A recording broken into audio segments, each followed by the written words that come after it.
Alieen Wournos was a well-known serial killer in the United States.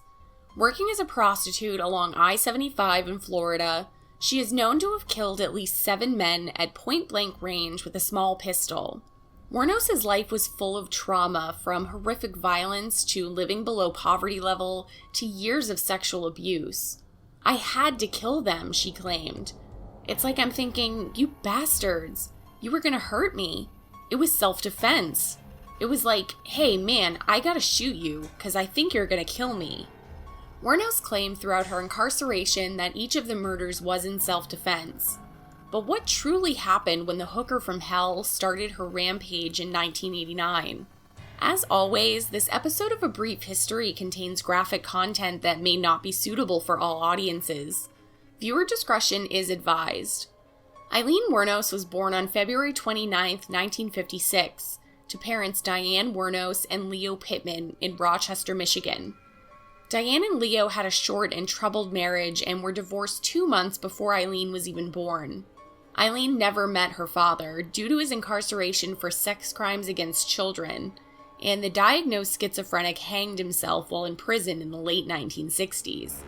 Diane raised Alieen and her older brother until Alieen was around 4 years old, when she was abandoned by her mother and left with her alcoholic grandmother and abusive grandfather. During the time spent with her grandparents, Alieen claims to have been sexually abused by her grandfather, had sexual relations with her brother, and endured other abuses throughout her formative years. At only 11 years old, Alieen began to fend for herself by engaging in sexual activities in exchange for things like drugs, cigarettes, or even food. In 1970, when she was only 14 years old, Alieen fell pregnant after being raped by a friend of her grandfather. After revealing the pregnancy, Alieen moved into a home for unwed mothers, where she gave birth and ultimately gave the child up for adoption. After the birth, Alieen was kicked out of her home by her grandfather and began living in the woods, supporting herself with prostitution. Alieen was barely able to keep herself alive while prostituting and hitchhiking, but managed to find her way to Florida, where she met a wealthy and elderly yacht club president named Louis Grotz Fell. The pair married fairly quickly, but the marriage would not last. Alieen wasn't cut out for high society and was continually found involved in bar fights and landed herself in jail briefly for assault. Weeks after they were married, Aleen's husband filed and was granted a restraining order against her for the abuses he was enduring, and the couple eventually had their marriage annulled. Through the 1980s, Alieen was engaged in various criminal activity and was no stranger to the inside of a jail cell. From DUIs to armed robberies to forging checks to grand theft auto, Alieen continued to violate the law with no regard for herself or others. In the mid-1980s, Alieen met a woman named Tyria Moore at a lesbian bar in Daytona Beach. The two women fell in love and eventually moved in together, supporting themselves on the money made by Alieen through prostitution. Even up through her last breath, Alieen vowed that she was still in love with Tyria. On November 30th, 1989, Alieen claimed her first murder victim, an electronics store owner by the name of Richard Charles Mallory, a convicted rapist.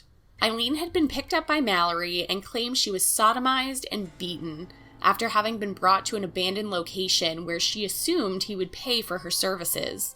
A month later, his body would be found in a wooded area miles from where he had originally picked up Alieen. Mallory had been shot multiple times, and the cause of death would be determined to be 2 bullets to his left lung. It is still thought that this murder was in fact self-defense, but it's also thought that this killing was Aleen's only act of self-defense through her spree. Aleen's second victim, David Spears, was declared missing in May 1990, and his naked body would be recovered in June of the same year along Route 19 in Florida. He had been shot 6 times. Aleen's next victim, Charles Carskadon, also went missing in May 1990 and was found dead in June of the same year with 9 gunshot wounds. After Charles's disappearance, Alieen was seen driving his car and had also pawned a gun belonging to the man. Over the summer of 1990, Alieen killed 2 more men, Peter Sims and Troy Burris. Sims's car was found with Aleen's palm print on the interior door handle, but his body still has never been found. In September, Aileen murdered Charles Humphreys, a retired U.S. Air Force major and former chief of police. He had been shot 6 times. Aileen's final victim would be Walter Antonio, whose half-naked body was found in November of 1990 after having been shot 4 times. Aileen was arrested in January 1991 at the Last Resort, a bar in Port Orange, Florida, on an outstanding warrant for some minor crimes. Aileen's girlfriend Tyria Moore was taken into custody by police the following day. Tyria agreed to try and extract a confession from Aileen in exchange for immunity for the crime she may or may not have been involved with, or at least had some knowledge about. Tyria was able to make many calls to Aileen begging for her help to clear her good name, and midway through January, Alieen Wournos finally confessed to the murders, but was insistent she had not killed them in cold blood, and instead had killed in self-defense after the men had tried to rape her. Alieen Wournos went to trial on January 13, 1992 for the murder of her first victim, Richard Mallory. Charged with first-degree murder, armed robbery with a firearm or deadly weapon, and possession of a firearm by a convicted felon, the prosecution of the case made a compelling argument that Aileen qualified for the death penalty in Florida. After a week and a half, Aileen was convicted of first-degree murder for the death of Richard Mallory. Despite being labeled by psychiatrists at her sentencing of being mentally unstable and having been diagnosed with both borderline and antisocial personality disorder, the jury recommended the death sentence after finding 5 aggravating circumstances. The 5 aggravating circumstances included Wournos having a previous felony conviction involving the use or threat of violence, the murder was committed during the commission of a robbery, the murder was committed in order to avoid arrest, the murder was heinous, atrocious, or cruel, the murder was cold, calculated, and premeditated. The only mitigating factor found by the jury was her diagnosis of borderline personality disorder. It was despite it in spite of her mental health issues that Aileen knew right from wrong, and she was sentenced to death by electric chair on January 31st, 1992. The case against Aileen for the death of Richard Mallory was the only case of hers to go to trial. The cases against her for the deaths of the other men were all met with Aileen pleading guilty or no contest. In all, Alieen Wournos received 6 death sentences, but was never charged with the death of Peter Sims due to his body still never having been found. Aileen agreed to numerous interviews during her time spent on death row, and much like they did during her incarceration, the stories and events of the murders changed rather frequently. Sometimes Aileen stuck to her story of self-defense, other times she claimed she didn't want to leave witnesses after robbing them. But at one point, when Aileen didn't believe the cameras to be rolling, she told filmmaker Nick Broomfield that all the crimes were self-defense, that she hated being on death row, and she just wanted it to end. After spending 10 years on death row, Alieen Wournos was granted a stay of execution by Governor Jeb Bush, who ordered a mental examination to ensure Aileen was mentally competent to be executed. 3 psychiatrists evaluated Aileen, and the stay was lifted. Just about a week later, on October 9, 2002, Aileen was executed by lethal injection at Florida State Prison.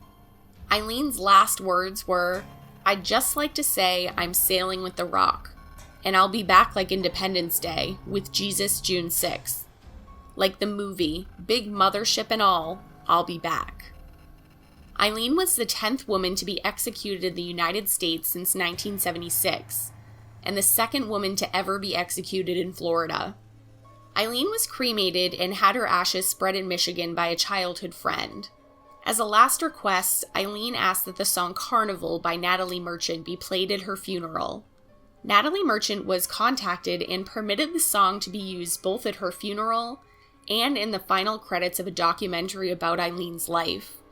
Merchant is quoted to have said, "When director Nick Broomfield sent a working edit of the film, I was so disturbed by the subject matter that I couldn't even watch it. Alieen Wournos led a torturing life that is beyond my worst nightmares. It wasn't until I was told Aileen spent many hours listening to my album Tiger Lily while on death row, and requested Carnival to be played at her funeral that I gave permission for the use of the song. It's very odd to think of the places my music can go once it leaves my hands. If it gave her some solace, I have to be grateful. Alieen Wournos is still talked about today and appears in various pop culture references. There have been scores of documentaries about the troubled woman. Charlize Theron won an Academy Award for her portrayal of Alieen Wournos in the 2003 movie Monster. Cardi B famously recreated the mugshot of Alieen in 2019 for her album cover. And a fictionalized version of Alieen showed up in the hotel season of American Horror Story. Thoughts about Alieen Wournos and her crimes are polarizing to this day, with many celebrating her as a hero of women who did what she had to do in order to survive, and yet others vilifying her as one of the most notorious and horrible serial killers of our time. Where do you stand on Alieen and her crimes? Was she a victim who never stood a chance after being raised with a lifetime of abuse? Was she so mentally ill that she couldn't determine that her criminal activities were wrong? Or was she simply a cold-blooded killer? Thank you for watching this episode of A Brief History. As always, thank you to my patrons for supporting this series. It is much appreciated. Don't forget to like and subscribe and leave a comment for a true crime story you'd like to see on the channel. Stay safe, and I'll see you next time.